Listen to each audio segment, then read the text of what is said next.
Within the vast expanse of the internet lies unimaginable acts and experiences. One such instance was websites dedicated to cannibalism fetishes, where certain individuals indulge their macabre desires by advertising their intention of eating human flesh voluntarily, including Bernd Brandes, who eventually ended his voluntary participation by being killed violently himself, as his life held no value to society or himself. Brandes' voluntary participation turned tragic, ultimately leading him down a path which ended tragically. Today's story depicts cannibalism tendencies, killings without regret, and human nature's shadow side. Armin Meiwes was born December 1st in Essen, West Germany, to hardworking police officer Waltraud Meiwes, who ensured his family resided in an extravagant 36-room mansion. However, Armin's childhood wasn't exactly idyllic due to his mother's domineering nature, who bore their child not out of maternal instinct, but as a means to control her spouse and maintain control.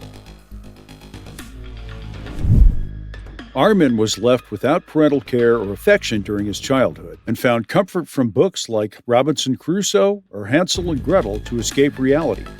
Yet these tales held strange attractions that soon turned into obsessions as he aged.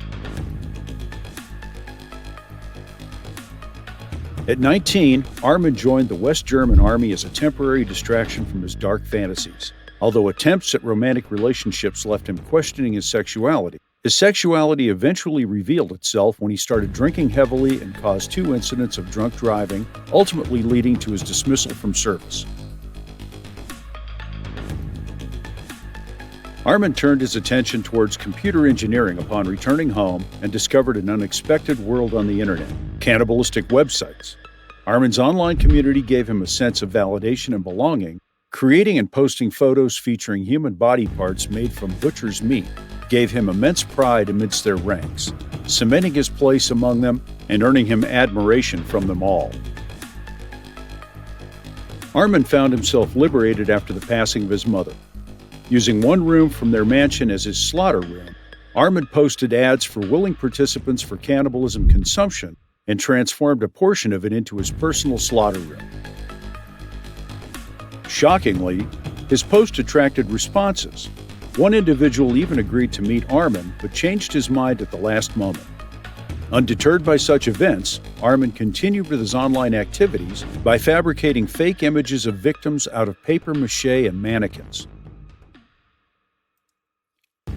Bernd Brandes, 34-year-old engineer of Bern, Wisconsin, willingly agreed to be consumed. On March 9, 2001, they met, and after Brandes used sleeping pills and alcohol to relieve any discomfort, Armin recorded their grisly agreement. Eventually, Armin ended Brandes' life by cutting his throat before dismembering and freezing all the parts. Armin Meiwes was eventually apprehended in late 2002 when an Australian student reported his online posts to police. At first convicted for manslaughter and sentenced to 8.5 years, but after court found that Armin had killed for sexual pleasure, his sentence was changed to life imprisonment for murder.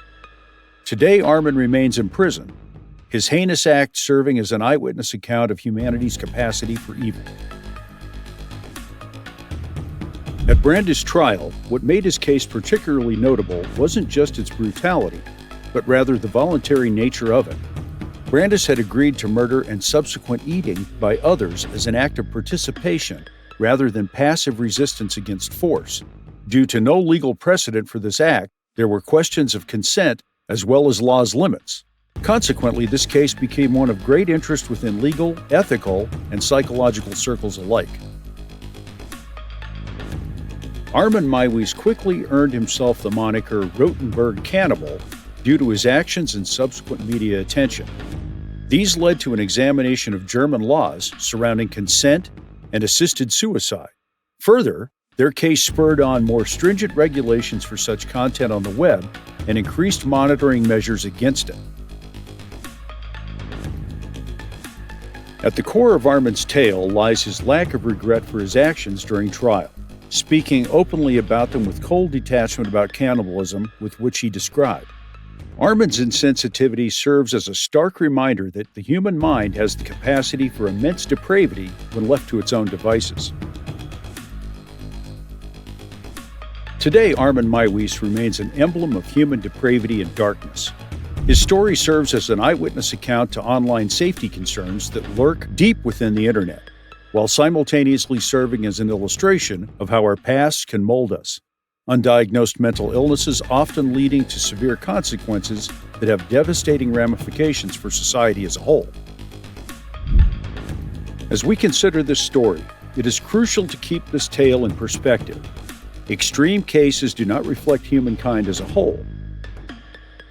Indeed, humanity is proven capable of great love, kindness, and selflessness, but can also commit heinous acts like those committed by Meiwes. Consequently, it has never been more essential that we stay vigilant, protect mental health as part of an integrated environment, and seek help when necessary. Thank you all for watching. If you enjoyed this video, don't forget to like, comment, and subscribe to stay updated with the latest content. Until next time, take care and keep exploring.